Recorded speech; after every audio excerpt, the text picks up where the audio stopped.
ediciones vamos a tener. ¿Cómo estás, Daniel? ¿Qué Muy bien, dices? ¡Qué gracias. temprano! ¡Qué Sí. bárbaras! No, pero con todo gusto. Lo que me preocupa es que andaba buscando mi taza que me hicieron llegar y no la encontré. ¡Qué mal! Sí. Mal. Pero bueno, hoy te la vamos a pasar. Ustedes nos avisan, por favor. Y estoy preparando la transmisión. ¿Lograste escuchar la clase ayer? Sí, Un hasta ratito, los ya que tenían andábamos hablando de recursos. así es, está dando clase la maestra en ejecución de sentencia. Ah, pues tú también tienes en otro grupo, ¿no, Daniel? Estás dando también en ejecución de sentencia tu argumentación. Sí, correcto. Ah, Correcto, qué ahí bueno. estamos Y también. Marisela recursos, pero ya en el otro grupo más avanzado. Órale, buenísimo. Sí, sí, sí. Cuestionando las resoluciones judiciales. Así debe ser. No, sí te escuchaba. Hombre, allá te van a salir los alumnos pensando que son Superman por tu culpa. No, les comentaba que a veces el recurrir a las aclaraciones del 69 del código te da material adicional para tu recurso y muchas veces no se explota esa parte, ¿no? Se quedan con el argumento que ya dio el órgano jurisdiccional. ¿Cómo ves, Dani? Así es. Sí, total. Iniciamos, maestra. Ok, perfecto.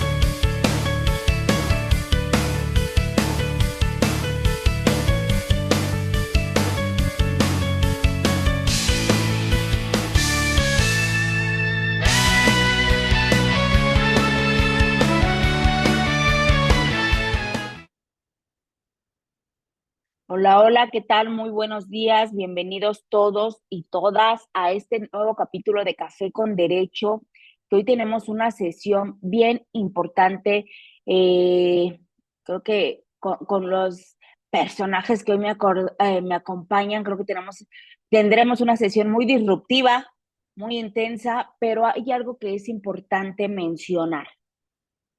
Recuerden que aquí es un tema de academia y que vamos a vertir comentarios respecto de la cuestión, podemos estar de acuerdo o no, ¿vale? De lo que vamos a estar platicando el día de hoy. Y bueno, pues hoy abordaremos un fenómeno ampliamente estudiado en la teoría penal contemporánea, que es el populismo punitivo, que como advertía nuestro querido Luigi Ferraioli, el derecho penal en un Estado constitucional debe regirse por principios de legalidad y garantías para evitar que el poder punitivo se ejerza bajo presión social o mediática. Y esto lo comento en razón de del tema del día de hoy que mi querido Daniel dijo, vamos a hablar de este tema que me resulta sumamente interesante. Está con nosotros mi querido Daniel Venegas, juez penal en retiro, y mi querida doctora Marisela Cifuentes, que ustedes lo saben, actualmente se desempeña como una guerrida abogada postulante y que le hicimos la invitación el día de hoy porque ya lo van a ver, es importante conocer su opinión. Pero primero les doy la bienvenida a mi querida Marisela, Daniel, ¿cómo están? Buenos días. Buenos días, un gusto saludarte, saludar a todos los que nos hacen el honor de estar aquí y escuchar nuestras posturas o nuestras opiniones sobre un tema que la propuesta me parece súper interesante, sobre todo en estos tiempos de tanta revolución tecnológica y que se ha democratizado mucho la información, así que me parece muy, muy valioso que toquemos estos temas. Yo tengo por ahí dos, tres ideas que después ya les haré del conocimiento. Me gustaría escuchar también a Dani. Gracias. Daniel. Hola, buenos días, maestra Cris. Primero, muchas gracias por la invitación y doctora Cifuentes, como siempre, un honor estar en un panel con usted, una tan prestigiada y tan querida abogada. Y bueno, ahí en el Zoom veo una muy nutrida cantidad de personas a pesar de la hora. Saludo con mucho gusto ahí a mi querida amiga Azu, a Alexa, Jamie, bueno, un montón de gente bonita que veo por ahí. Muchas gracias por la invitación y también con muchos temas interesantes y álgidos, por qué no decirlo, para esta sesión. Así es, yo ya me espero temas álgidos con ustedes dos, ¿eh? Y con Marisela, sobre todo. Y bueno, aquí me gustaría, Daniel, que empezáramos un poquito, que explicáramos un poquito desde tu punto de vista, por qué este tema del populismo punitivo, cuando te comentes, vamos a hablar de esto. Expliquemos un poquito por qué recuerden que ya tenemos generación de alumnos, estudiantes de licenciatura. Entonces, me gustaría que entráramos un poquito, Dani, con esta parte conceptual, populismo punitivo. ¿Qué es? ¿Cómo se aborda? Bien, muchas gracias. También un saludo con gusto allá, Solecito, no había visto que estaba. Bueno, y no quiero obviar a nadie. ¿Por qué populismo punitivo? Cuando hablamos de populismo punitivo, mucha gente se imagina al típico político en el atril prometiendo una cadena perpetua, pero en realidad el punitismo punitivo no vive precisamente en el atril, sino más bien en las hojas estadísticas de las fiscalías, donde se encuentran las vinculaciones a proceso, perdón, en donde se cuentan las vinculaciones a proceso como si estos fueran goles, como si estos fueran cuestiones que ganan las fiscalías. Y hace rato comentabas una cita sobre Ferrajoli. Fíjate que hay una también muy interesante de Zaffaroni que había anotado justamente para esta charla. Y dice, el discurso bélico contra el delito termina criminalizando la pobreza y dispensando garantías. El derecho penal del enemigo se disfraza entonces de eficacia. Y justo esto es muy interesante porque eh, el discurso de el oficialismo ha sido tener como principal bandera a los pobres. Y si vemos no solamente las reformas legislativas a la materia penal, sino recientemente también bueno, lo platicábamos, Cris, tú y yo ahí en una clase que tuvimos en INDECAG, Se convirtió en una excelente charla jurídica post clase, ¿no?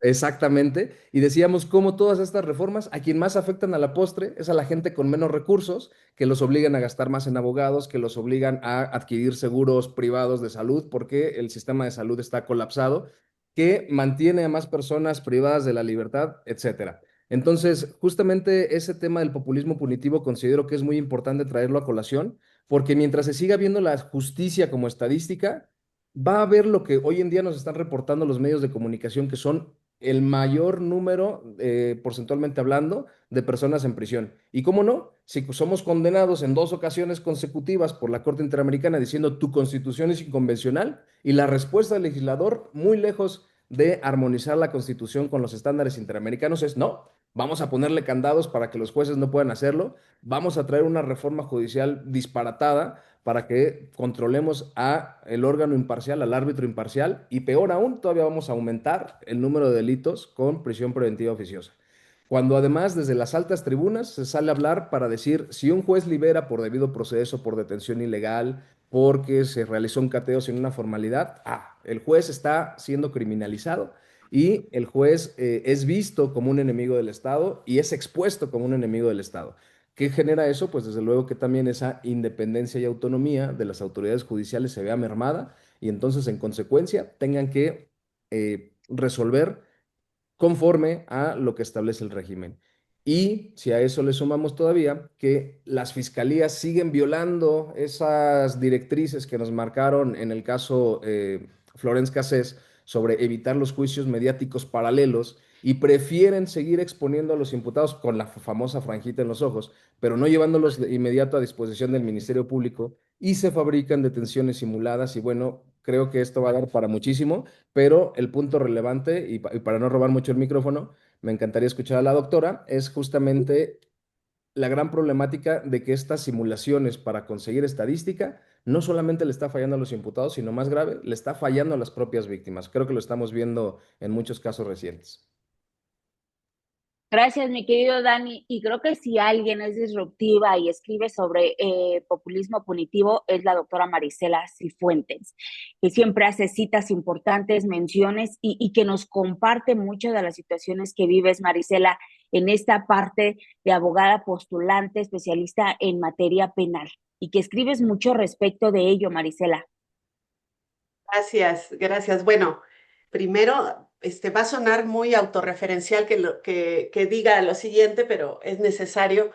Mi paso por la Fiscalía General de la República y mi trabajo como agente del Ministerio Público Federal me permite de repente, y la edad que ya tengo, me permite de repente decir ciertas cosas que a lo mejor la juventud y los compromisos luego no nos lo permiten.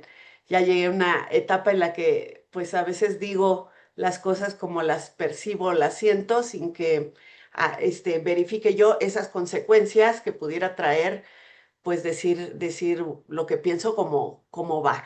Y me estoy haciendo una fama ahí media de disruptiva, pero pues la verdad es que la intención es hablar con la verdad de ciertas cosas que suceden. Leí el otro día un libro sobre el origen de las religiones y hacían alusión que uno de los más efectivos métodos de control que existen en el mundo es la sensación de aquello que nos produce temor o miedo. Generar la idea o la alarma social controla masas.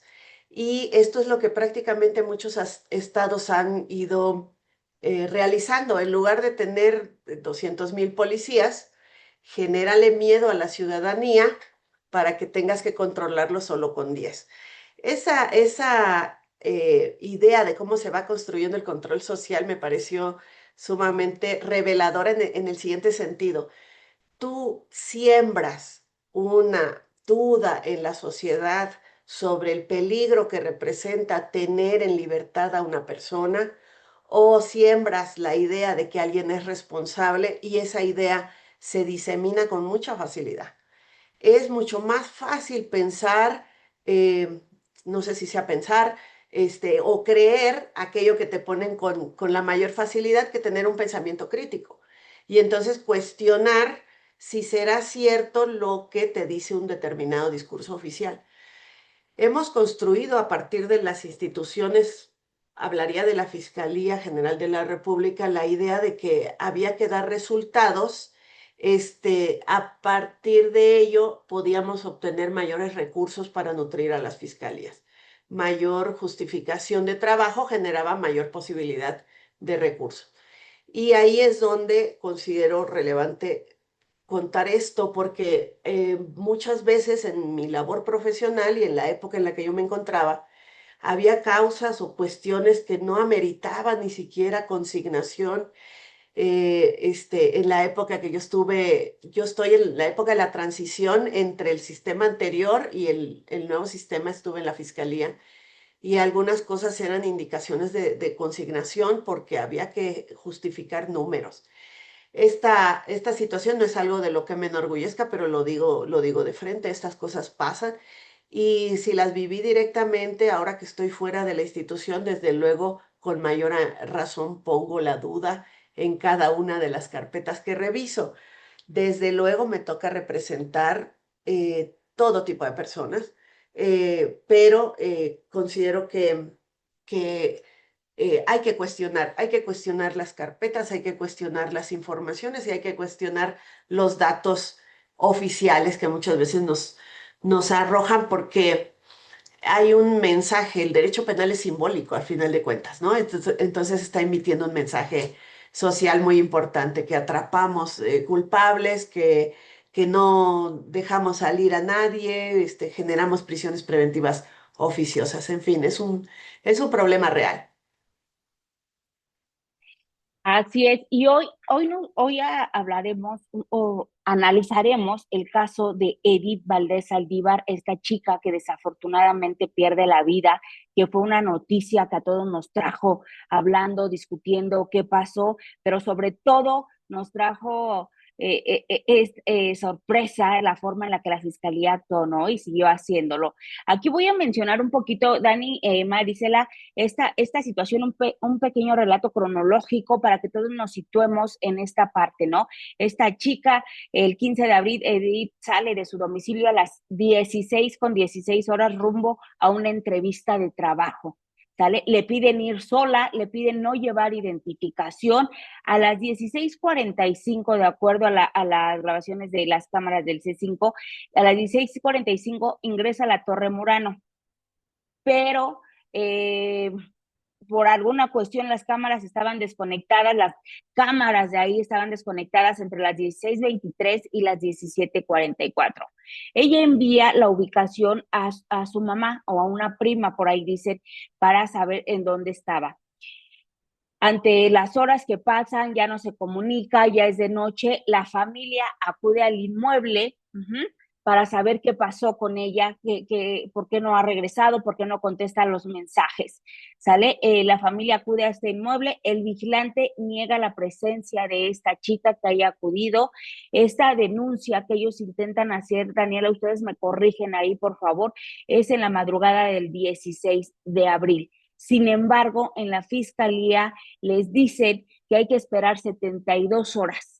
Esas famosas 72 horas que muchas veces le dicen a las personas que hay que esperar porque a lo mejor está enojada, se fue de la casa, se fue con el novio, se fue con amigas, mil circunstancias. Y ojo, esto lo menciona porque es información pública que salió en los medios. Si quieren agilizar la búsqueda, les piden dinero. Los mismos familiares lo dijeron en las noticias. Ajá. Entonces, bueno, la familia reporta retrasos y posibles actos de corrupción en la fiscalía respecto de estas situaciones y ellos mismos se dice, en los medios ha salido que contratan un investigador privado para obtener las grabaciones de las cámaras del C5, todas estas situaciones, y ahí notamos precisamente fallas en esta investigación inicial. Y resulta días después que tenemos al vigilante de este edificio como imputado. Yo hago la pregunta aquí.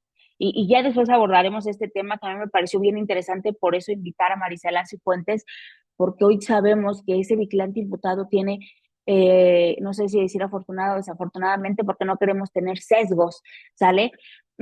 50 abogados que se suman a su defensa, entre ellos la doctora Marisela Cifuentes, no sé si Daniel esté, pero aquí la pregunta clave para ambos, y me gustaría, Daniel, que aprovecháramos esa perspectiva judicial que tú tienes por ese tiempo que estuviste como órgano jurisdiccional.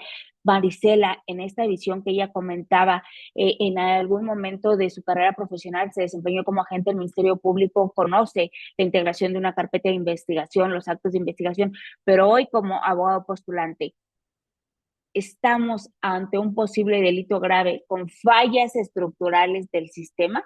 Ahorita entramos a ver la culpa, la de todo, pero estamos hablando de un sistema. Por favor.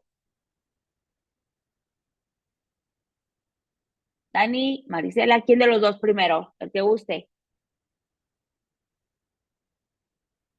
Marisela. Gracias. Bueno, mira, me adelanto porque pensé que íbamos a continuar en el orden en el que íbamos interviniendo, por eso me quedé callada. Pero gracias, gracias. Primera, yo me sumo a la defensa de este asunto después de haber hecho una revisión muy básica de los datos que fueron arrojando, sobre todo de los defensores, no tanto las cuestiones de medios, solamente aquellos datos objetivos que pues no se pueden alterar, que son, por ejemplo, el material videográfico, las manifestaciones de ciertos actores políticos aquí de este asunto, desde luego les conozco, pero no las tomé en consideración porque precisamente luego surgen variaciones en la información que van aportando. Sin embargo, con ese análisis me permití hacer una lista de inconsistencias que me parecen relevantes para decir que las cosas no pasaron como la fiscalía lo señala, ¿no? Ante eso, yo hice una publicación, hice público el tema de que me había sumado a la defensa y no, me sorprendí mucho la cantidad de gente que piensa lo mismo que yo pienso. En este asunto, las prisas y el dar una respuesta acelerada genera pues que traten de cuadrarse ciertos datos y ciertas informaciones que ahora al final de cuentas siento que no se acomodan. Hay muchos detalles que yo no puedo informar, evidentemente por la situación de que es un caso que se encuentra en curso, pero sí hay múltiples inconsistencias que no se pueden dejar de lado. Cuando las sumas, pues encuentras una serie de incoherencias, como decimos los abogados, internas y externas, que no me permiten arribar a la idea de que él tenga algún tipo de responsabilidad en estos hechos y por eso me sumé convencida de que no son las cosas como las planteó la fiscalía y desde luego que eso se va a demostrar, solamente que hay un trabajo estratégico que hay detrás que no podemos mencionar en este momento. El asunto es delicado y yo lo que siempre he dicho, que lo más grave de este asunto no es que hoy mi representado, porque ya estoy nombrada formalmente dentro de la causa, mi representado esté privado de su libertad, considero yo injusta y necesariamente. Eso no es lo grave, porque al final de cuentas todos podemos ser sujetos de un acto de molestia con un par de razones para dejarnos sujetos de una investigación. Sin embargo, lo más grave que me parece es aquella frase que dice, el tiempo es la verdad que huye, ¿no? En el sentido de que aquí hay un responsable que hay que investigar, pero cuando ya la fiscalía se cerró en que ya tiene a su responsable, deja de investigar las otras líneas de investigación que están pendientes por esclarecer. Y ahí es donde se puede escapar la oportunidad de que se haga justicia por la víctima, de la cual no mencionaré el nombre, por respeto, pues obviamente a los familiares y al caso en sí. Gracias, Marisela. Y aquí, Dani, tenemos que aprovechar con esta experiencia judicial. Estamos ante un caso donde es totalmente mediático, ¿sí? Se desató una locura en todos y frente a una investigación con intensa cobertura mediática, aquí cómo blindamos esta visión del órgano jurisdiccional, cómo se puede blindar esa imparcialidad que se debe de tener, que a todas luces, y lo decimos porque es información pública, eh, tenemos un imputado por necesidad institucional. Sin duda. Y bueno, iniciar diciendo que también me he sumado a la defensa, por lo tanto he tenido acceso a la información y tendré que guardar bastante sigilo en muchas de las cosas. Me haré cargo únicamente de las circunstancias mediáticas. Iniciaría diciendo que es un absurdo y un despropósito y es contrario a la ley el hecho de las famosas 72 horas. La ley especializada en materia de trata establece puntualmente la investigación de personas desaparecidas es de inmediato. Y claro, porque son minutos valiosísimos en los que, como quizá en la especie aconteció, eh, puede significar la diferencia entre la vida y la muerte, entre encontrar una persona quizá lesionada, quizá perfectamente íntegra o totalmente, o mejor dicho, o privada de la libertad, o no sé, o sea, muchísimas hipótesis, perdón, privada de la vida, muchísimas hipótesis que evidentemente llegar al absurdo de esas 72 horas generaría un despropósito total en la procuración de justicia. Segundo punto, efectivamente, en el caso concreto, viene esta circunstancia o esta cacería de una fiscalía que fue evidenciada públicamente por la familia, no solamente por la circunstancia de las 72 horas, sino también lo dijeron, porque llegué y el titular de la Fiscalía de Personas Desaparecidas les dijo, dame dinero para que iniciemos tu búsqueda de inmediato. O sea, que qué terrible que las víctimas, con el dolor que tienen, con la angustia, la zozobra, vayan a una fiscalía y no solamente no las atiendan, sino que les pidan dinero por un servicio público por el cual, dicho sea de paso, todos estamos gastando un dineral. Porque creo que para nadie es muy grato pagar gran cantidad de impuestos cuando tenemos los servicios públicos más deficientes que podríamos tener, y entre ellos la procuración de justicia, que es algo tan sensible. Entonces, evidentemente, viene una fiscalía erosionada, desgastada mediáticamente hablando, y entonces, ¿cuál era la salida? Ese populismo punitivo, ese generar una respuesta rápida, una reacción rápida, salir a medios y decir, miren, ya logré capturar a un probable responsable y todos los indicios apuntan hacia él. Y entonces hago una rueda de prensa espectacular donde anuncio este particular. Y justo ya desde el punto de vista judicial que me preguntabas, estimada maestra Cris, pues ahí viene exactamente el estándar del caso Florence Cassés, amparo directo en revisión 517-2011. ¿Qué significa ese juicio mediático paralelo? Una ruptura al principio de presunción de inocencia en su vertiente de trato extraprocesal, pero que impacta en su vertiente de trato intraprocesal, porque lo que se determinó en ese precedente es justamente que la exposición mediática genera la convicción en el público de que la persona es culpable antes de que siquiera sea sentenciada y antes de que siquiera se aporte un solo indicio. Y entonces el problema no es que solamente se contamine el público, sino se contaminan los fiscales que van a intervenir, se contaminan los jueces que van a intervenir, se contaminan los testigos que van a intervenir, y eso redunda en el famoso efecto corruptor, que es eh, destruir o tener como podridos o tener deficientes la estructura, los cimientos de todo el proceso. ¿Y qué pasa si los cimientos están deficientes? Pues todo el proceso se viene abajo. Y entonces ahí es cuando decía, por salir de manera inmediata, por salir dando un resultado inmediato, no solamente se afecta al imputado que ya está en prisión, sino también se va a afectar en cierta medida a la víctima, porque el generar también un resultado tan rápido implica que van a actuar con muchísimas deficiencias, que son todas esas las que la doctora realmente apuntaba y que comparto, evidentemente. Todo eso a la postre va a ser demostrado, y si nos estamos sumando un grupo de abogados, seguramente con muchas mentes, con muchos ojos, vamos a mirar una gran cantidad de deficiencias. Y entonces ahí es donde falla el Estado, insisto, no solo la sociedad, no solo el imputado, también a la víctima. Eso es verdaderamente lamentable, y bueno, es algo que en lo particular me da mucho orgullo, y quiero aprovechar el foro para felicitar a mis queridos colegas, porque ya es la segunda ocasión que me toca en que nos unimos para buscar rescatar nuestro país, el Estado de Derecho, y dejar de lado los egos, los orgullos, y sumarnos como gremio. Es algo verdaderamente fenomenal. Sí, qué orgullo, de verdad, y lo platicábamos también, Dani, en esa sesión, cuando hablábamos de cómo se unieron 25 abogados, creo, ¿no? En el caso del abogado Froilán, allá en Morelos, ¿no? O sea, creo que ya está, no, está despertando el gremio jurídico, estamos dejando de lado esas partes que se mencionan.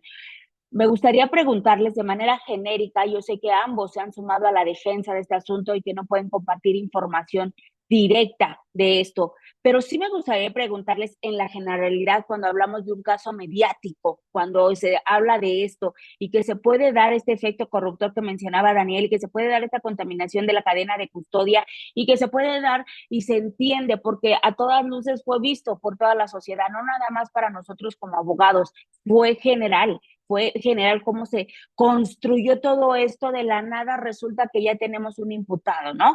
Y empezaron a salir ahí cosas. Ahí, ¿cuáles serían las primeras acciones defensivas? Hablemos en la generalidad, no nos den datos específicos de este asunto, pero partiendo que este tipo de situaciones y de feminicidio y de todo esto lo vemos de manera tan común, tristemente, en nuestro país. Las noticias siempre nos están hablando de ello, tan es así que salió ese mismo día otro asunto en particular a una ex reina de belleza que mata a la suegra y que el argumento fue que le robó al hijo y bueno, situaciones así. Aquí yo les pregunto a ustedes de manera generalizada, ¿cuáles deberían de ser las primeras acciones defensivas ante una investigación con alto impacto y que tiene todo este peligro de ser contaminado, como ustedes lo mencionaban? ¿Qué es lo primero que yo como abogado defensor tendría que hacer? Porque ya les exigían esas 72 horas, pero ya se pasaron. ¿Qué tenemos que hacer? Daniel, Marisela. Voy a tomar la estatuta. Oigan, quería comentar algo antes de que pasemos a esta pregunta porque lo comentó Daniel hace ratito. Este, en el tema de la fiscalía, que estoy cuidando un poquito las palabras, en el tema de la fiscalía es claro que el, el ser apresurados tiene sus consecuencias. Aquí había necesidad de dar una respuesta de naturaleza inmediata. Y el primer problema que se presenta es que tienen que tomar una de dos decisiones, ¿no? La primera es cuadrar las evidencias a la versión que van a manejar, cuadrar las evidencias a la versión que van a manejar, o cuadrar la versión a las evidencias. Y creo que en esta situación se fueron por la primera, es decir, perdón, se fueron por la de voy a hacer una versión y luego voy a hacer que cuadren las evidencias a la versión que ya di. Y aquí se enfrentan al primer problema, porque las evidencias no les están respondiendo a la versión oficial del caso. Eso es lo primero que advertimos nosotros cuando hay una respuesta apresurada a las instituciones. Si dicen que los hechos pasaron de determinada manera y las evidencias dicen lo contrario, ahora intentan ajustar las evidencias, lo que científicamente en algunos casos no será posible, ¿no? Y ahorita que hablabas de cuál es el principal peligro del institucional o de la fiscalía, pues yo creo que es la propia fiscalía, es su propio peligro, porque ellos mismos han alterado, modificado, afectado sus propias investigaciones. En el afán de que las versiones cuadren, eh, digamos, lo más peligroso de la fiscalía es la propia fiscalía. Nosotros lo que estamos haciendo es verificar las versiones a partir de una línea de tiempo muy clara, con las evidencias que hasta este momento se tienen y analizando desde el punto de vista científico ahorita qué es lo que corresponde para garantizar que no se siga alterando la verdad, ¿no? Esta es la principal estrategia que tenemos. Evidentemente hay cuestiones de detalle que nos cuesta mucho informar, pero por parte de la defensa creo que lo más importante es tener muy clara esa línea de tiempo para poder científicamente reforzarla o hacerla creíble, ¿no? No sé qué nos comparte Daniel. Bien, muchas gracias. Yo considero que lo primero que tenemos que realizar, con independencia de sea un caso mediático o no, es tener la conciencia clara de que hay una víctima. Y eso también creo que de manera ética todos los abogados tenemos que sensibilizarnos al particular. Pero eso no significa que porque haya una víctima también vamos a permitir que el Estado reaccione de manera injusta sobre las personas que pudiéramos representar. Ahora, ¿cuáles serían las directrices que considero yo esenciales justamente para este tipo de casos mediáticos, políticos o sensibles? Pues evidentemente la primera y lo que considero debería ser es, y falla mucho porque eso lo vi en las salas de oralidad, el tema de registrar absolutamente todo. Necesitamos llevar un registro para tener claridad de la estrategia que se va a seguir y un registro además, digamos, extraprocesal. ¿Cuántas veces la fiscalía te cierra la puerta? ¿Cuántas veces te niega el acceso? ¿Cómo estoy documentando eso? ¿Cuántas quejas estoy interponiendo? ¿Qué denuncias estoy realizando? Eh, ¿Cómo estoy combatiendo eso? Considero que si llevamos un registro, podremos ir evidenciando a la postre cómo esa sistematización de obstaculización a la investigación por parte de la Fiscalía. Y fíjense qué curioso, hago un paréntesis. El legislador cuando dijo obstaculizar la investigación es un riesgo procesal, considero que nunca se imaginó que el principal obstaculizador de la investigación iba a ser la fiscalía, ¿no? Eh, eh, pero bueno, si nosotros documentamos eso, entonces estaremos acudiendo en un futuro a un montón de estándares interamericanos para ver cómo eso afecta al debido proceso, cómo eso afecta a la presunción de inocencia y cómo eso afecta al derecho de defensa y por lo tanto ir sumando golpes a el tema estructural de un posible efecto corruptor, porque todo eso desde luego impacta en ese particular. También controlar y hacer controlar a través de las autoridades judiciales las dialécticas que realizan las fiscalías, bueno, las comunicaciones que realizan las fiscalías. Si no buscamos controlar, entonces permitimos como abogados que siga creciendo el juicio mediático paralelo. Si permitimos que todas las mañanas estén las autoridades hablando del caso y diciendo, ya tenemos más información para robustecer nuestra carpeta de investigación y vamos por buen camino, pues entonces ese juicio paralelo va generando en la población el hecho de ver cada vez más como culpable a la persona que hasta el momento goza de esta presunción de inocencia. Y en el caso concreto, a mí me ha dado mucho gusto ver los comentarios en redes sociales porque en la gran mayoría de las publicaciones sobre el caso se ve un apoyo monumental, un apoyo enorme hacia la persona detenida. Y eso de verdad es alentador porque empieza a generar indicios de un despertar de la conciencia colectiva. Y eso de verdad es algo que tenemos que aprovechar como gremio, como sociedad, para potencializarlo. Muchas gracias. Y aquí me gustaría avanzar un poquito. Yo sé que tenemos poco tiempo y que hay muchas cuestiones, hay comentarios en redes sociales, nos están siguiendo. Un saludo al doctor Jesús Briones González, que creo que él inició con la defensa de este chico. No lo pude invitar, no tenía su contacto. Doctor, ojalá pronto lo podamos tener aquí. Hay lagunas, ya lo vimos todo esto, y la familia denunciaba estas irregularidades, esta tardanza en el inicio de la investigación, el que fueran, la familia se estuvo moviendo, estuvieron denunciando toda esta corrupción de la fiscalía. Pero después sale la familia y nos dice, la misma familia de la víctima, que están de acuerdo en todo el tema de cómo lo está trabajando la fiscalía, que están de acuerdo en la cuestión de que sí es el responsable la persona que imputa a la fiscalía. Y vemos a una persona de la familia de la víctima y que dice Daniel, y eso es sumamente importante, no podemos dejar la cuestión de lado de la víctima, de esta protección que se le tiene que dar también y todo esto. Pero ¿qué hacemos ante estas dos versiones, diría yo? Ustedes ahí corríjanme. Primero, alegar toda esta corrupción, todo este retraso, todo esto que ellos dijeron, ellos, porque fueron palabras y que se encuentran en los medios de ¿sale? Estamos hablando de toda esta información que ha sido pública.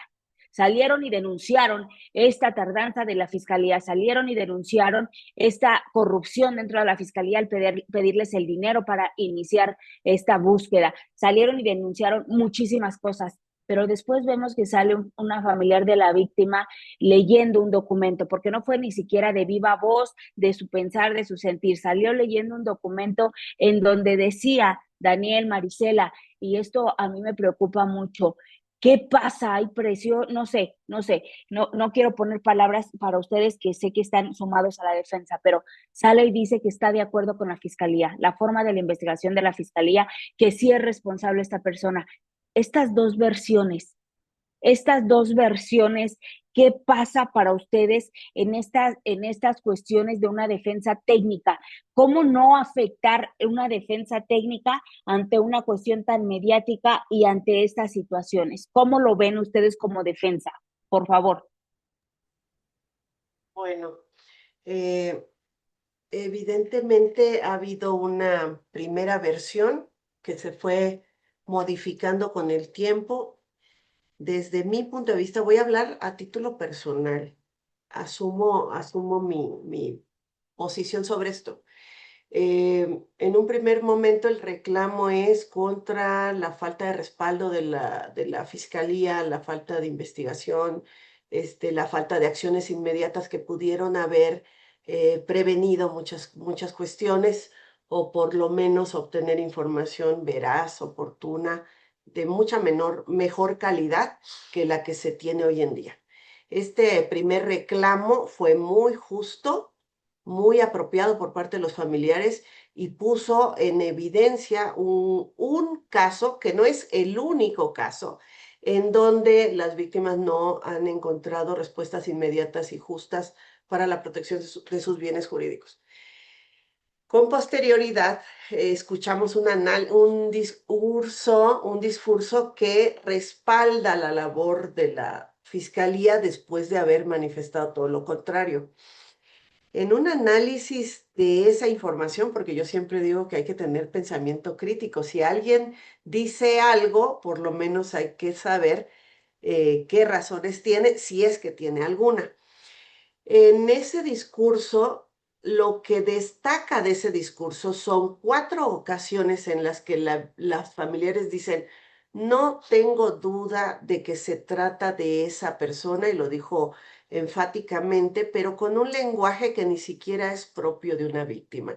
Es decir, es un discurso preparado por parte de seguramente algún conocedor del derecho, ya que los términos no son propios de la familia, quien respaldó en todo momento la postura actual de la Fiscalía, diciendo, hemos visto las evidencias y sabemos que sí es esta persona. Al no dar las razones por las cuales modifica la postura los familiares, nos es difícil saber exactamente qué razones tienen para ahora cambiar de posición a una posición en la que estaría justificado, porque digamos que las personas pueden cambiar de punto de vista, pueden cambiar de posición y pueden por alguna situación decir es que yo pensaba que no me estaban respaldando y ahora me doy cuenta que sí me respaldan. Es que yo pensaba que querían un chivo expiatorio y ahora me doy cuenta. Sin embargo, no han dado razones específicas del cambio de esta postura, simplemente que platicaron con la fiscalía, que conocen ciertas evidencias, pero no hay un dato revelador de por qué efectivamente. Entonces yo quiero presumir que aquí el punto es, si no tenemos un culpable, no tenemos a ninguno, y entonces tenemos que trabajar en equipo, si tú nos desestimas, pues entonces no te podemos ayudar. Creo yo que esa debe de ser seguramente parte del diálogo que ha habido entre la institución y los familiares, pero esa es una mera especulación personal. Dani, Sí, gracias. Mira, cuando estudiamos, leemos o incluso enseñamos temas de teoría del caso, sabemos que la teoría del caso en las etapas preliminares va mutando. Y es obvio, porque mientras más se va recabando información, se va generando una dirección distinta y eso debería ser incluso lo esperado. Decía con toda certeza la doctora. A ver, la fiscalía puede optar por por tres posturas, yo agregaría, por la correcta, ir investigando y armando y generando una teoría del caso conforme la información lo arroja, pero también las salidas fáciles, cuadrar la evidencia al hecho o cuadrar el hecho a la evidencia, que sería lo incorrecto porque entonces estás actuando con un sesgo. Pero supongamos que fuera por el camino correcto y va generando su teoría conforme la evidencia va apareciendo, pues entonces esa flexibilidad inicial que se va haciendo cada vez más rígida en tanto se avanza por el proceso, nos permite cambiar de opiniones y nos permite salir a decir una cosa y después otra. Eso sería lo correcto. Aquí lo preocupante y lo grave es que efectivamente la dialéctica utilizada fue totalmente distinta, porque ya no salgo de manera espontánea con el coraje del caso, sino salgo a leer un documento y entonces ahí nos hace preguntarnos a todos con clara suspicacia, quién le dio quién le dio ese documento? ¿Quién le dijo que narrara eso? ¿Por qué de pronto sostiene comunicaciones con la fiscalía y después de eso sale a hablar apoyando a la fiscalía? Entonces, todo eso sí nos debe hacernos preguntar qué sucede, pero también el hecho, y aquí lo voy a decir, digamos, con un poco de frialdad, ya desde la perspectiva del abogado defensor, todo eso al abogado defensor le da muchísimas herramientas porque hay mucha información que de ahí se puede aprovechar para construir o sostener una teoría del caso defensiva. Entonces, estas comunicaciones justamente afectan el proceso no solamente hacia el imputado, sino hacia la propia teoría del caso de la fiscalía. y o podemos aprovecharnos de tantos errores sistemáticos de la Fiscalía al salir a dar comunicados que evidentemente están siendo incluso en el particular analizados, ¿no? Pero sin duda es lamentable el hecho de una manipulación mediática, no solamente hacia la sociedad, sino pudiera ser también hacia la propia familia. Eso sería todavía peor de lo que hemos hablado con antelación. Y qué fuerte decirlo porque, como dicen ustedes, desafortunadamente no se está midiendo, y lo digo, como dice Marcela, asumo este comentario respecto de la familia de la víctima, no se dan cuenta que esto no solamente afecta a un imputado, afecta también a ellos, a la víctima. ¿Por qué? Porque se está dejando realmente de hacer una investigación que lleve a la verdad de los hechos. Aquí me gustaría preguntarle a Daniel en esta postura, porque tenemos un montón de mensajes aquí en el chat. Ustedes ven que el chat está súper intenso, en redes sociales está igual.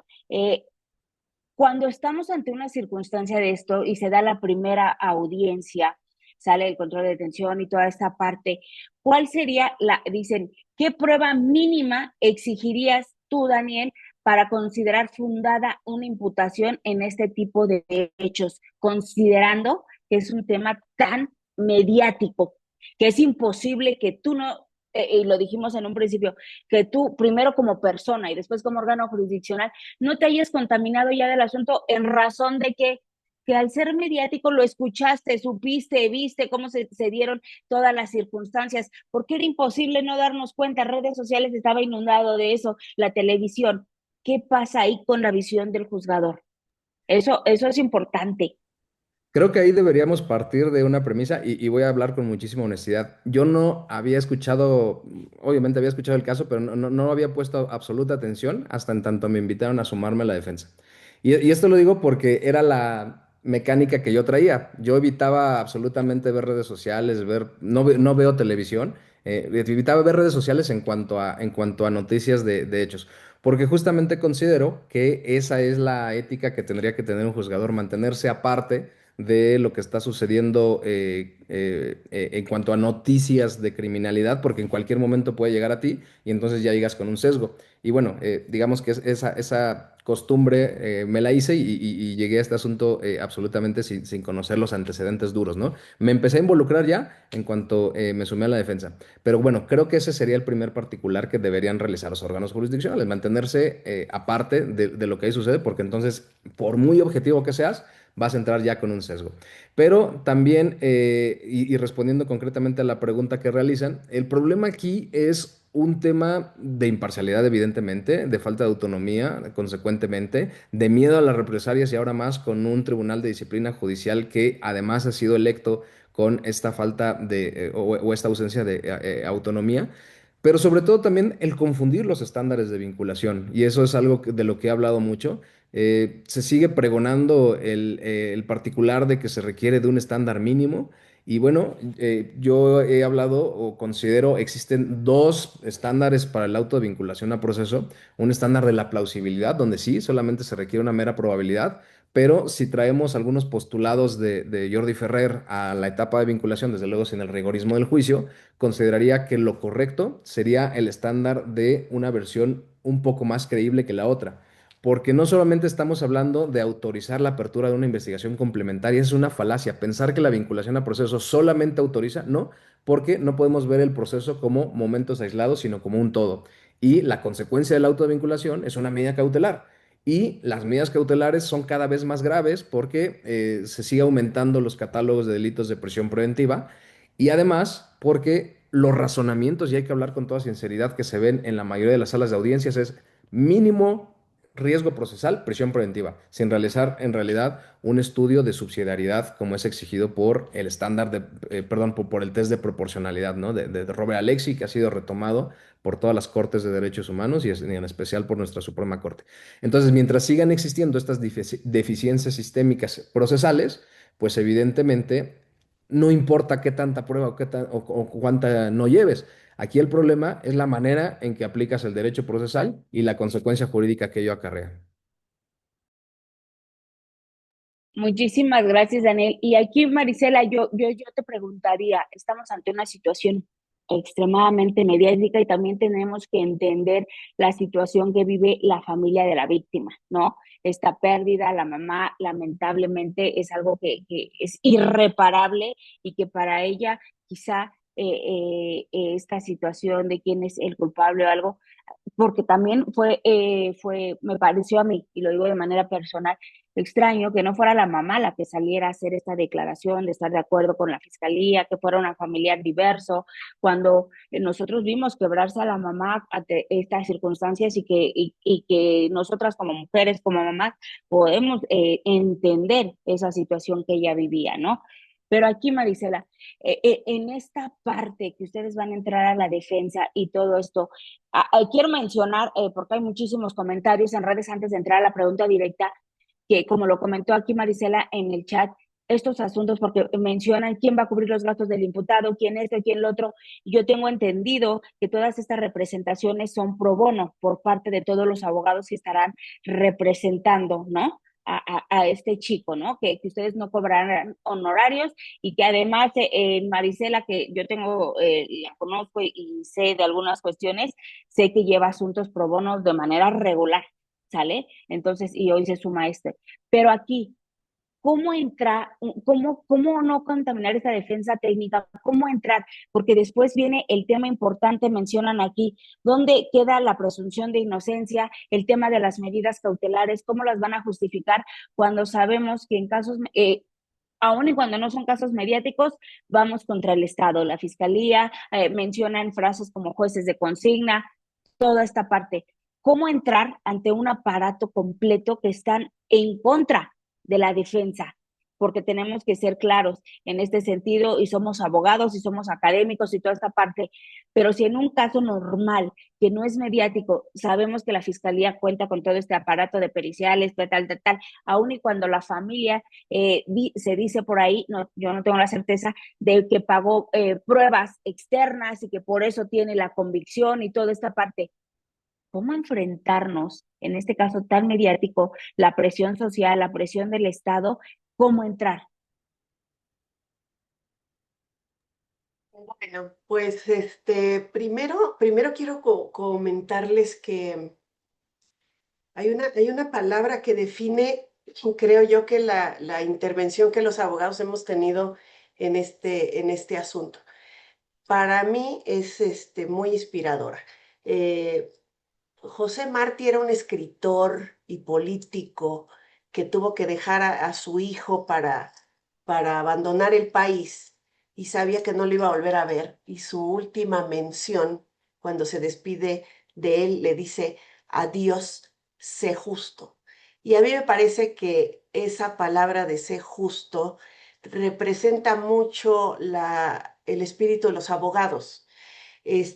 Creo yo que la relevancia de la última frase que le da José Martí a su hijo nos habla de ello, precisamente porque es algo con lo que su hijo deberá vivir después el resto de su vida. Esa frase para mí es motivo de actuación en mi vida profesional.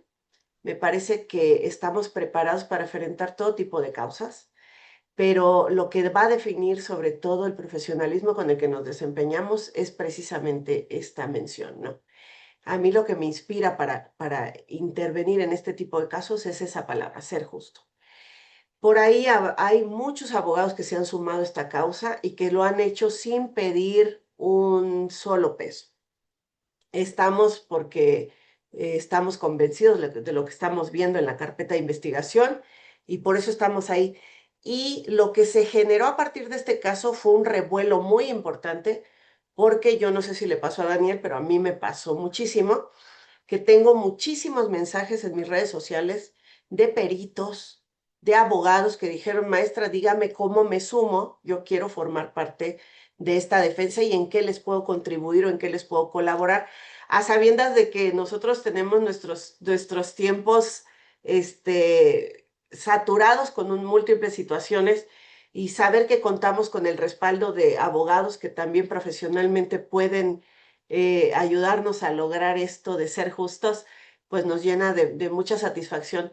Seguramente de ahí emanarán los apoyos técnicos y científicos para la defensa de este asunto. Creo que esa parte de diseñar los recursos económicos y materiales para representar este asunto, pues de alguna manera está cubierto de la buena voluntad de un montón de personas. Estos asuntos no son baratos si los vemos desde el punto de vista económico. Creo yo que este sistema de justicia comparado con el sistema anterior, uno de los sistemas más caros del mundo. Si un abogado, no, si un imputado no tiene para pagarse peritos, difícilmente va a tener un plano de igualdad en un juicio frente a la fiscalía o a un aparato tan poderoso como lo es o lo son las fiscalías del país. La fiscalía cuenta con peritos, cuenta con policías, pero además tiene una facultad que le otorga la propia Constitución de allegarse de cualquier tipo de información y tiene autoridad para exigirla. Los defensores no contamos con nada de ello y nuestro sistema de investigación es colaborativo, es decir, yo tengo que decirle que me auxilie al propio fiscal que está intentando acusar y condenar a mi representado. Y en ese auxilio constantemente me he encontrado que testigos que yo le pedí a la fiscalía que me lo citara, me decía el testigo, yo ni fui porque el fiscal me dijo, tírela de a loca, no vaya. Nos han cerrado las puertas. Al no haber esta noción de lo que es ser justo por parte de ciertas instituciones, es que se renuevan las fuerzas de pelear, porque entonces dices, tengo que buscar la manera de que el monstruo no nos venza. Y aquí, en este sentido, para mí el monstruo es la fiscalía que está construyendo una causa con lo que pudo, y ahora tiene la cerrazón de sostenerse hasta las últimas consecuencias, con el efecto que es hacia los familiares, porque al final de cuentas, quienes pierden en estos casos es la familia cuando no encuentra justicia, la justicia que se merece. Gracias. Dani, aquí hay algo bien importante que se menciona y dicen, eh, en materia de feminicidio nunca ha habido presunción de inocencia. Es el riesgo, es el sesgo sobre el sesgo. ¿Qué opinan de esto? Uf, qué complicado tema, porque, bueno, no nada más en tema de feminicidios, preponderantemente en cuestiones generales de perspectiva de género, me parece que hay una mala concepción en muchos operadores jurídicos, porque se considera que el tema de la perspectiva de género es dar simplemente la razón o conceder una ventaja procesal indebida por el simple hecho de ser mujer cuando históricamente, y por supuesto que es perfecto la perspectiva de género, es perfecto estas perspectivas en general de todas las categorías sospechosas para neutralizar los efectos discriminatorios, para neutralizar el trato diferenciado negativo que ha dado históricamente las autoridades. Y en el particular del feminicidio, pues desde luego, perdón, de la violencia en general contra la mujer, pues desde luego hay que decirlo, venimos de una estructura machista, de una estructura patriarcal en nuestro país, y es necesario equilibrar ese desbalance que históricamente existen contra las mujeres.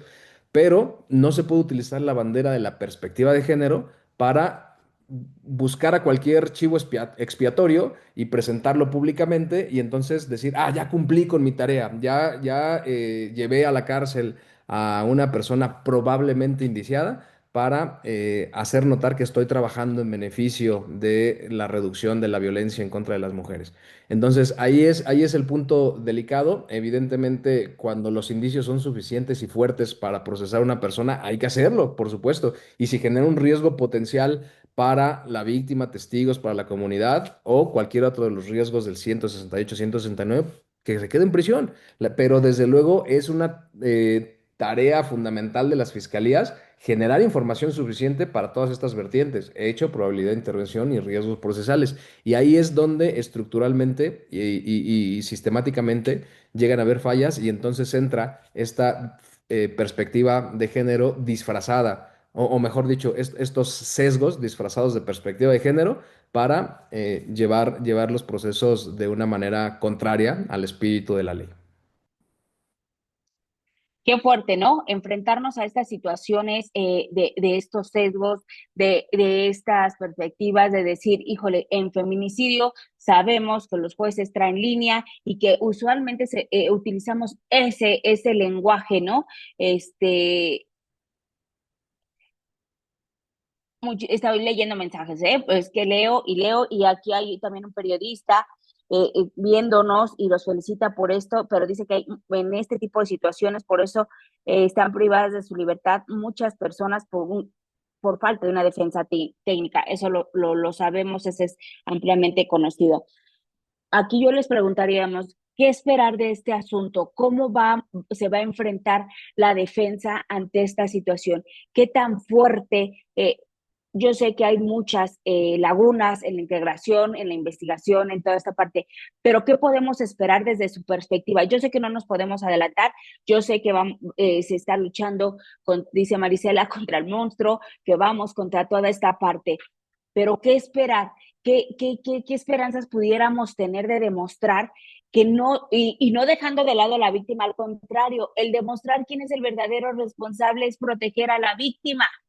Eso es lo primero que tenemos que entender, ¿no? Eso es lo primero que tenemos que entender. El buscar al verdadero responsable es realmente proteger a la víctima. Es que el responsable que sea realmente pague. Estamos haciendo esto también en protección de la víctima.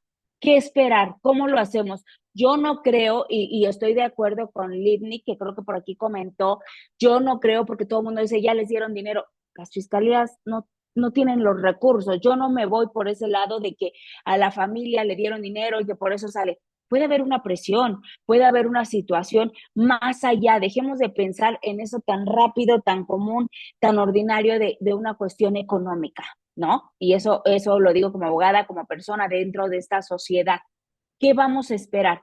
¿Qué podemos hacer nosotros como sociedad, como abogados? Y ahorita ustedes, que nos llena de orgullo el decir, ustedes están representando a esta persona que a todas luces fue un chivo expiatorio de la fiscalía.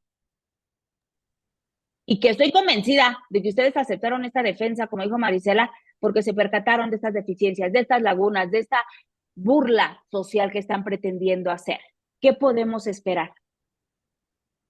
Mira, yo primero te diría, lo puse ahí en el chat, pero que lo quiero decir públicamente, creo que estamos en la etapa de mayor deslegitimación histórica de todo el sistema penal.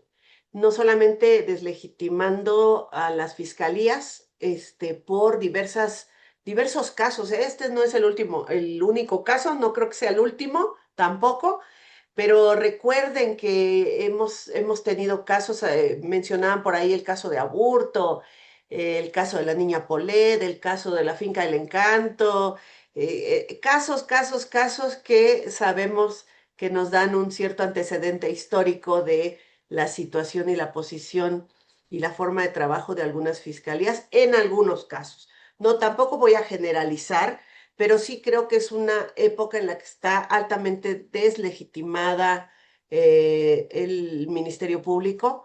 También hay una deslegitimación del Poder Judicial debido a múltiples factores que han llevado a que asumamos que los jueces también se equivocan o también siguen ciertas líneas y directrices que no permiten, pues entonces, que se resuelva utilizando de manera plena un razonamiento correcto y adecuado y tantas cosas que le queremos aprender a otros países para poder resolver correctamente los casos. Si no empezamos por hacer correctas investigaciones, pues no podemos andar exigiendo que se manejen adecuados razonamientos probatorios, ¿verdad? De los que tanto se habla últimamente. Pero también el gremio de abogados ha sido deslegitimado en múltiples ocasiones. Entonces, este caso tiene la posibilidad de permitirnos renovar la impresión que tiene la sociedad de estas cuestiones jurídicas, de este gremio y de las instituciones, y por eso la pelea va a ser muy fuerte, porque la Fiscalía pretende legitimarse con este asunto porque empezó deslegitimada desde el principio. Así que intenta salvar su prestigio a través de este caso, convenciéndonos de que el imputado que representamos es responsable. Por eso lo que yo visualizo a largo plazo es una pelea muy fuerte con la representación social para fines de que se logre voltear la percepción social de este asunto, porque considero que hoy en día la posición está todavía mucho más inclinada hacia la inocencia de nuestro representado que hacia el buen trabajo de la fiscalía. Y creo que intentan modificar pues esa percepción, y uno de los primeros pasos fue hacer que las víctimas hablaran y les dieran un respaldo, ¿no? Eso fue como una necesidad política y mediática que tuvieron para poder más o menos, por lo menos, generar dudas sobre si eso no es, ¿no? Esa es mi opinión. Viene una época fuerte. Dani, vienen momentos complicados, difíciles, en donde se van a enfrentar, y digo ustedes, este gran grupo de abogados y todo, pero también se van a enfrentar a estos embates de la Fiscalía, del Estado, de toda esta parte, de toda esta presión, y que no dudo que también va a haber presión social, Dani. También va a haber muchísima presión social y se va a dar mucho más, y yo creo que esa parte nos corresponde a nosotros como abogados, todo, informar a la gente que no es abogada, a la gente que nosotros podamos llegar en esta parte, porque va a haber quizá, y a lo mejor me estoy adelantando, y a lo mejor me adelanto un poquito, pues por la experiencia que hemos tenido, ¿no? Por todo lo que hemos visto, y que probablemente vamos a ver, dice Marisela, va a haber una gran pelea, va a ser muy fuerte este enfrentamiento, y que yo estoy segura que van a salir ustedes muy bien librados, pero también va a haber momentos difíciles en donde tal vez no se den los resultados esperados. ¿Cómo enfrentarlos? ¿Cómo no desistir? ¿Cómo seguir? Porque Bueno, va a haber de esto, y va a haber aparte, tristemente, y lo digo así, ya dejemos de lado los egos, las situaciones, todo, tristemente, esos ataques dentro del mismo gremio de, ya ven, les dijimos, no se están obteniendo los resultados, o sea, porque ustedes están arriesgándose también en esta parte, en la cuestión de su nombre, de su prestigio, y eso es importante decirlo y reconocerlo, porque no todo mundo arriesga el decir y salir a decir de manera pública, me sumo a la defensa y todo. ¿Y qué va a pasar cuando a lo mejor en alguna etapa procedimental no se dé el resultado esperado? Porque puede pasar, y porque nos estamos enfrentando al Estado. No estamos en un tú a tú, ¿sale? No estamos en igualdad de condiciones. ¿Cómo se va a enfrentar eso? ¿Qué vamos a hacer? ¿Qué vamos a esperar? indefectiblemente los resultados no positivos van a ser los primeros y los más frecuentes. Eso no hay duda. Yo sé que llegaremos a un excelente puerto y haremos todo al alcance, pero también estoy consciente que va a ser un poco más adelante. ¿A qué nos vamos a enfrentar de manera inmediata? A obstaculizaciones, que es lo que les decía. En lo personal, ya tengo ahí una listita que voy a platicar con los colegas, porque evidentemente tenemos que tomar en consenso y tenemos que ser muy respetuosos de esos, pero tengo una lista muy nutrida de propuesta de diligencias, y vamos a ver cómo reacciona la fiscalía en esas primeras diligencias. Creo que si la fiscalía utiliza los medios, es momento de que también los abogados utilicemos los medios y que hagamos ver cuál es la manera en que se está obstaculizando. Y creo que este es el momento preciso para dar un cambio de paradigma en esa lucha incluso mediática que se pudiera realizar. Y no solamente en medios, sino dos cuestiones que yo he pregonado mucho también en algunas conferencias y grupo de abogados en el que me invitan amablemente a participar.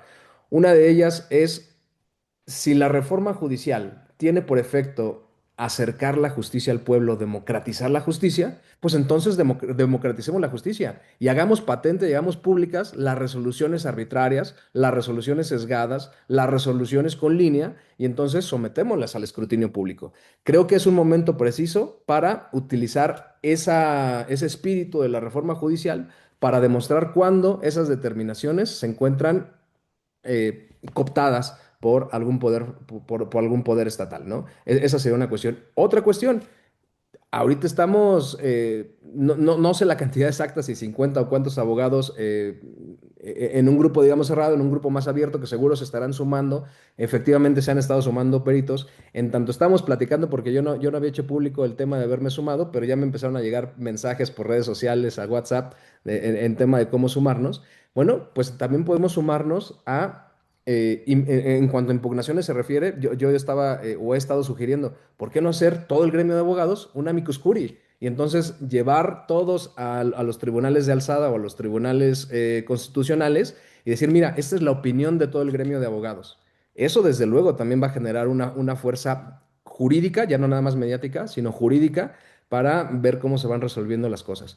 Pero necesitamos transparentar este particular e insisto, con la conciencia y sobre todo en estos casos pro bono, con la conciencia de que la víctima también merece ser escuchada, merece tener un acceso a la justicia, desde luego, y por supuesto, con la visión, al menos, ahí hablo de a título personal, evidentemente no puedo hablar a nombre de mis colegas, pero sí con la visión de buscar no solamente la libertad, sino en la medida de lo posible el esclarecimiento de los hechos para que justamente la víctima tenga ese acceso a la justicia.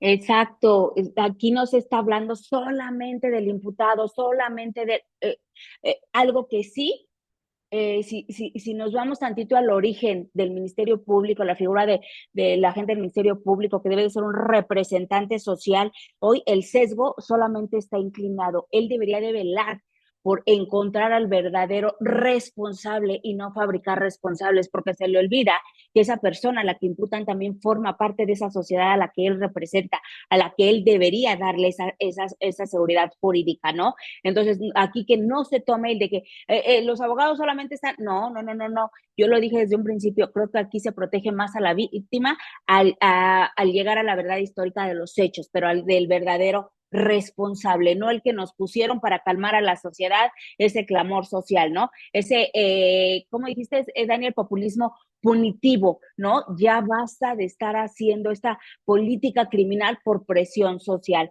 Marisela, yo sé que tú ya tienes la piel bien dura y que se van a dar todas estas situaciones, pero viene un enfrentamiento difícil. Yo les preguntaría nada más, si quieren, díganme sí, no. ¿Ustedes han tenido algún acercamiento con los familiares de la víctima? Yo sé que no pueden dar más información, pero nada más saber si existe esta parte, esta posibilidad. Hasta este momento no hemos respetado, desde luego, la decisión de la familia. Nos estamos incorporando, de hecho, al caso posterior a la vinculación a proceso. Yo recibí la invitación directamente del doctor Briones, que hace ratito lo mencionaste, que de alguna manera consideraría yo que él es la punta de lanza, la cabeza de toda esta organización de abogados en pro de los derechos de nuestro representado, que incluso a mí me gustaría que pudiéramos tener una nueva charla, pero con él, que nos permitiría conocer mayores detalles. Él autorizaría pues mayor información de la que nosotros hemos vertido. Y sí, atendiendo a tu pregunta en concreto, no hemos tenido ese acercamiento, pero que sea este el medio para decirles que lo que nosotros como equipo de defensa de nuestro representado hacemos va precisamente encaminado a que la garantía de que se esclarezcan los hechos, se respete, y sobre todo el derecho a la verdad que ellos tienen, lo cual me parece que estamos ahorita en una línea muy peligrosa para ellos, para que realmente alcancen ese derecho humano a la verdad. Gracias, Marisela. Daniel, sé que nos hemos pasado el tiempo, no dimos ni oportunidad a comentar otras cuestiones académicas, todo eso, porque me parece relevante este asunto. Daniel, ¿con qué nos quedamos? ¿Con qué nos quedamos en esta parte que que ustedes conocen la investigación, que ustedes saben cómo está la situación? A mí me gustaría que regresaran, muchos nos piden que regresen para ir viendo los avances, qué va pasando, pero ahorita en este momento, de acuerdo a cómo están las circunstancias del caso en particular, ¿con qué nos quedamos? Pues creo que nos quedamos con dos cuestiones muy concretas. Una, que al menos, y bueno, siempre y cuando me lo permita el equipo completo de abogados, porque insisto, cuando se litiga de esta manera, considero se debe a ver con una sinergia y no desde un individualismo. Pero yo consideraría que sería muy prudente estar informando y estar transparentando, pero sobre todo sometiendo al escrutinio las actividades incorrectas de las autoridades, tanto fiscalías como Poder Judicial. Por un lado. Por otro lado, también quedarnos con la seguridad de que como equipo de defensa creo estaremos, digo creo porque, insisto, tendremos que colegiarlo, pero que estaremos buscando no solamente una libertad, sino de verdad el esclarecimiento de los hechos, explotar las líneas de investigación que puedan favorecer a nuestra teoría, pero desde luego que también puedan favorecer al hecho, al esclarecimiento, a la verdad, que es un derecho humano, efectivamente, que tienen las víctimas, y que de esa manera podamos generar o intentar generar un rumbo distinto, un demostrar cómo sí se puede dar buenos resultados haciendo las cosas bien. Creo que eso es lo que todos los mexicanos anhelamos. Creo que deberíamos buscar que las verdaderas estadísticas no sean vinculaciones, no sean prisiones eternas, sino realmente resultados satisfactorios para los titulares del acceso a la justicia, que son las víctimas y los imputados. Eso es lo más importante, creo. Gracias, Daniel. Y mi querida Marisela, ¿cómo romper un poquito ese sesgo de desánimo hasta en la comunidad jurídica? Es decir, es muy complicado, es muy difícil, el Estado siempre lo hace, la Fiscalía está acostumbrada a hacerlo, ellos mandan, ya se trae toda esta línea y luego tenemos encima, y lo digo con todo el respeto, este tema de la reciente reforma judicial y hoy quienes están decidiendo y toda esta parte porque existe todo este desánimo a veces en la comunidad jurídica porque vemos todo lo que pasa. Y ahora, pues, con los nuevos jueces, ¿no? Y no hablo de en su generalidad. Completamente, pero yo te diría una frase histórica que seguramente Daniel conoce. Hay jueces. Hay una anécdota del molino, no sé si la recuerda Daniel, donde se quería cometer una injusticia sacando a un molinero de su terreno y dijo, yo puedo, el monarca dijo, yo puedo sacarte de ahí, y apoderarme de todo este terreno, y el molinero contestó, eso lo podrías hacer si no existieran jueces. Entonces considero yo que por más que nosotros digamos que pues la fiscalía está haciendo un buen o mal trabajo, que las investigaciones están deficientes o que hay incoherencias en las líneas de tiempo, en los relatos, en las versiones, este, para que alguien se salga con la suya es necesario que un juez respalde al injusto. Considero que necesitamos tener bien claro que mientras haya jueces, estas cosas no van a suceder. Y eso yo creo que debe de ser el motor para que salgamos del desánimo confiando en que aún con todo y los errores y las cosas que nos encontremos en el camino, siempre tenemos que confiar que todavía tenemos jueces. Gracias, muchísimas gracias. Sé que se quedan ahí muchos comentarios y que vamos a estar teniendo y yo les dejo la invitación abierta, Marisela, Daniel, al maestro Jesús Briones, que puedan venir, que puedan retroalimentarnos un poco, porque ya basta de estas situaciones, pero creo que estamos haciendo esta parte importante que nos corresponde, primero en una cuestión social y después en el ámbito jurídico, porque esto impacta a la sociedad en general, no solamente al gremio jurídico. Esto impacta a la sociedad. Decía Daniel y lo platicábamos, porque esto impacta realmente y a veces tristemente, y lo digo así, tristemente, a las personas con menos recursos.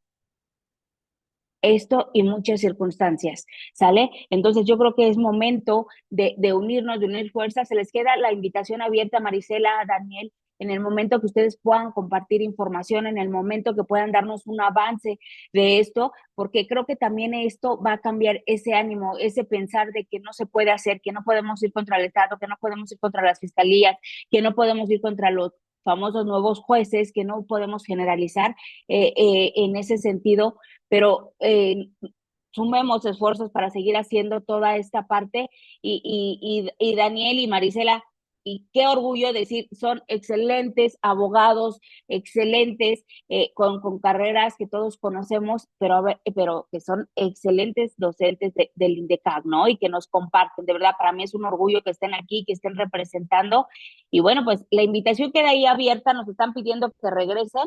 Eh, Dicen por ahí, en un comentario, lo tengo que decir, porque luego dicen que no leo todos los comentarios. Ojalá no haya infiltrados en esta noble labor que ustedes están haciendo en este grupo. ¿Pudiera darse eso? No.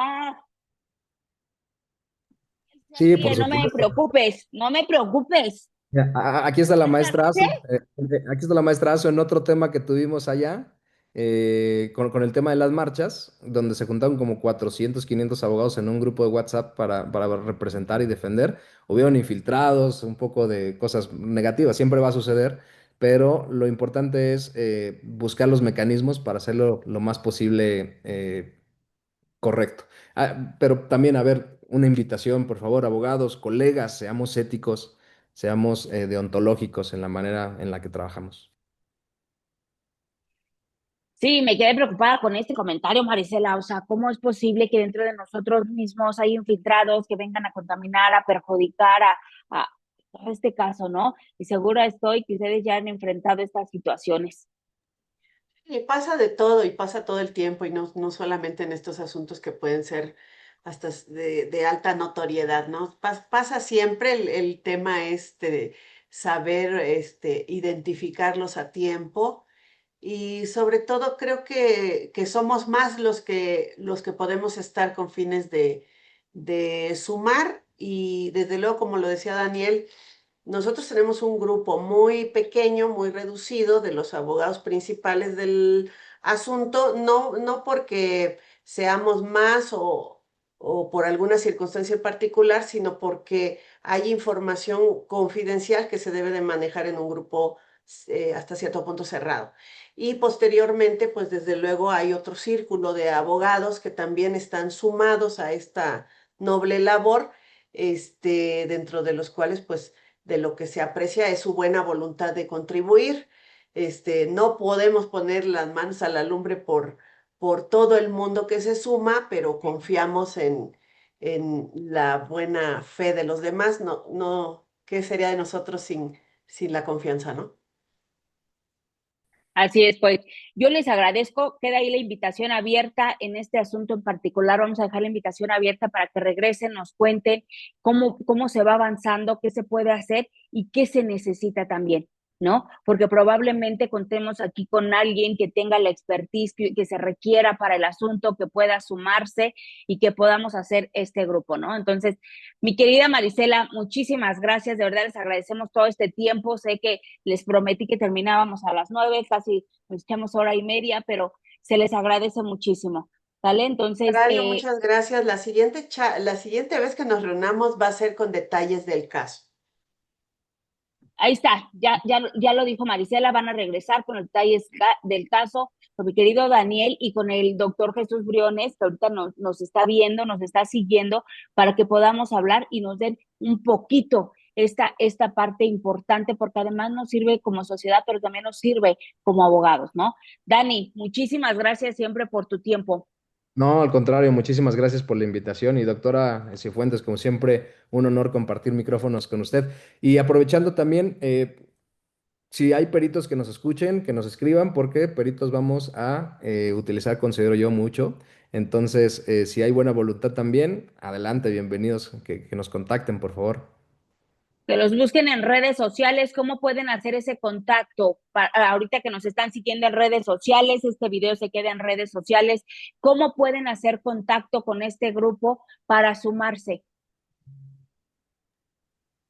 En mi caso, a través de Facebook, yo siempre estoy muy activa, ahí identifico sus mensajes por Messenger y ya después damos números personales para platicar.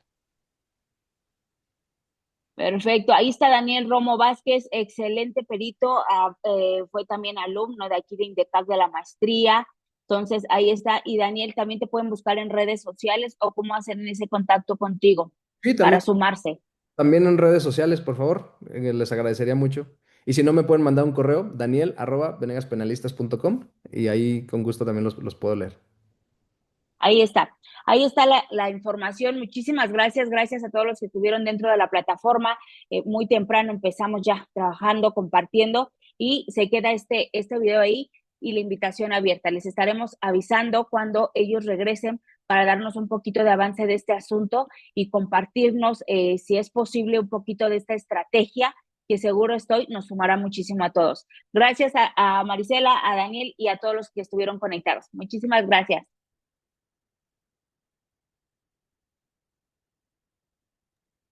Listo, maestra. Salimos de redes. Gracias. Pues, híjoles, hay un montón de comentarios, de verdad que bárbaros y qué valientes también, porque el riesgo es alto y el riesgo para ustedes también, en un tema profesional. Pero yo estoy segura que ustedes tienen todo para salir bien.